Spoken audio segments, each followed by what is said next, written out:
Just going to talk about the new tab we've got on the spreadsheet. It's top movers. It's kind of self-explanatory really, but what I've done, I've broken it down into different time scales. So the top movers in the 4-hourly time frame, and the top movers in the daily, and the weekly, and the monthly. And I've color coded them, like scaled. So we can see like the pound Swiss was the biggest mover as we closed Friday. So what we've done, I think you're about to have access to this, because if you've got access to the search tool, those rights should continue for this. So you should be able to populate this field. So we've got the current sentiment, which is a sell, the average sentiment over 2 months, and the sentiment change from the average. So it's a sell, sell, sell. So that was right that it did fall in the last 4 hours of the trading session, because it was a sell, sell, sell. Daily up and the weekly's up, and we can see it represented on that chart. So if we go to see how it populates, so we can just actually just type in G, go to the pound yen. Now what's interesting about this, so the average sentiment is 80% long, but the current sentiment is 0.63. So it's actually a bullish divergence on the sentiment. And notice how well we've done on the daily and how well we've done on the weekly. And this is also the ranking. So it was the second largest mover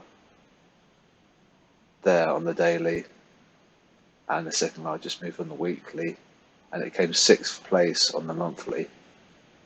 So just because the sentiment is a sell on the static at the high level, the low level dynamic movement is suggesting buy.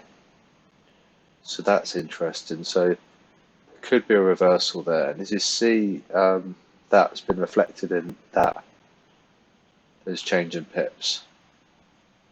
And just use this at your heart's content. Now I thought there was an error here when I was making this. So I saw this average sentiment 8% long, and I went and checked all my calculations, and it is correct. That's how crazy lopsided this pair's been. That is correct. Over the last 2 months, they've been 8% long. 92% of people have been selling. Now, because we hit that extreme, I've done a new blog post on the website. I recommend that you check that out. Because we hit the extreme, we couldn't really get any further. And so what we're seeing now, we're seeing like, well, it met the threshold where it took the stops.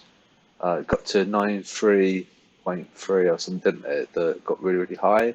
So it couldn't really rinse any more stops out.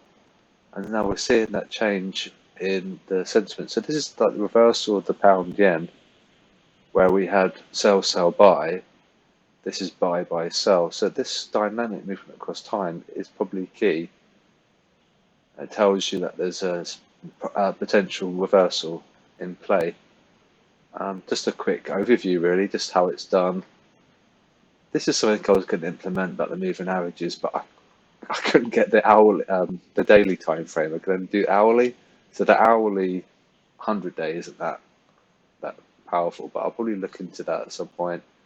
And I was going to populate these flags up here at some point as well. So you would see like the Euro flag versus the UK flag. But yeah, just a new functionality, and hopefully you should be able to change this. So if you've got rights for this tab, you'll have rights for this. And that's it. So yeah, enjoy. I think this is going to be quite good. Especially check this this one here.